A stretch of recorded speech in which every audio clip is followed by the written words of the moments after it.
sorrows in our life are not situational. It is notional and personal and perceptional. For something to be there, it should be there at all time. It should be irrespective of whether I think or I don't think. For the existence of something, it should not depend on me and my mind. The same thing which was giving me sorrow in the night is not giving me sorrow in the morning. And what gives you sorrow doesn't give sorrow to anybody. If you tell your incident, another person will not be that sad as you are. Maybe he will laugh. Sorrow is projectional. It's your own creation. It's aberration in I. It's a misconception in understanding of I. So our problem is at the level of understanding. Our problem is not calm and krodh actually. That is a secondary problem. That is the symptoms. And the main problem is that somewhere I don't know the nature of self and I don't know the nature of world. And after that I superimpose limitation on that thing. I'm so occupied by the situational problem that my attention doesn't go to the essential problem. And this is Maya. And this is why the first to 8 mantra of Ishavasya was dealing with the nature of I.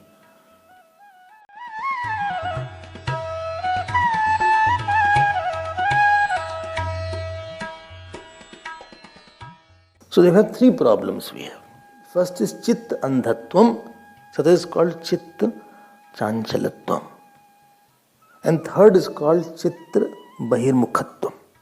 We have 3 problems. Chit Bahirmukhatvam is called Mal. Chit Chanchalatvam is called Vikshep. And Chit Andhatvam is called Avaran. So our personalities has 3 faults. Uncontrolled personality. Second is fickle and moving eyes, moving thought, unstable. And third is ignorant personality. 3 problems are in our mind. Uncontrolled mind is there. Going out of the indriyas, can't sit quietly. Untamable personality everybody has. He doesn't listen on a certain issue. On a certain issue he listens, certain issue doesn't listen to anybody. When God doesn't listen. Undeveloped personality, where he is insensitive to certain principle of life. Where my nature is not taken very nicely by others, where I am not acceptable. It can be anger, it can be calm, it can be sadness, it can be mood. He is not a quiet person by nature.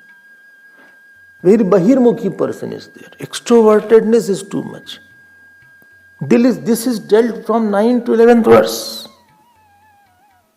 And they said, do one thing from selfish actions, try to bring selfless action and bring upasana into the action. That is called karma upasana samachya, takes away malam.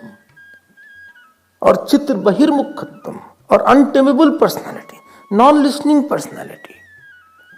After the action, try to see how much God was pleased, how much ahankar is gone. That is the criteria of a success of action in a spiritual area.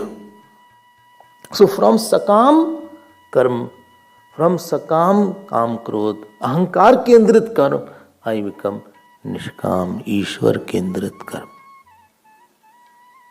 I become quieter. I have more analyzing power. I come back to myself fast. So from action, I bring gratitude and increase my bhav in puja. And from puja, I increase my bhav in action. So both are complementing each other. So making action poisonless, defanging the action is done by bringing upasana in the action.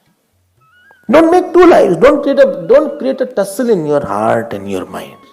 Spiritual life is separate, office life is separate, home life is separate. Social life is separate, party life is separate. Spirituality is not part-time job, Gurudev used to say. Spiritual life is constantly trying to realize one truth through every action, through every relation, and submitting to that truth. So bring gratitude from action in Upasana and bring emotion from Upasana in the action. This marriage is required. Please note, separately also they may be done and they will have their fruit. But it is censored here because they want you should go to Atmalok.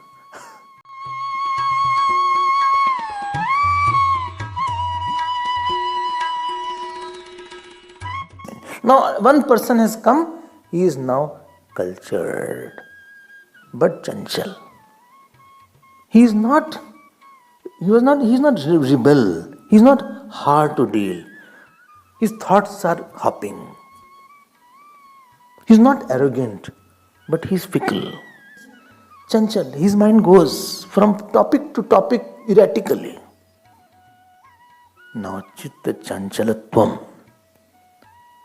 Vikshep is taken care by 12th, 13th and 14th verses. You have a mind like somebody is giving you kheer. So if he is giving you kheer, you are not expected to move the vessel. He can't give you. By the time he gave, you will throw it out. Teacher is giving you knowledge of the Brahman and your mind is fickle.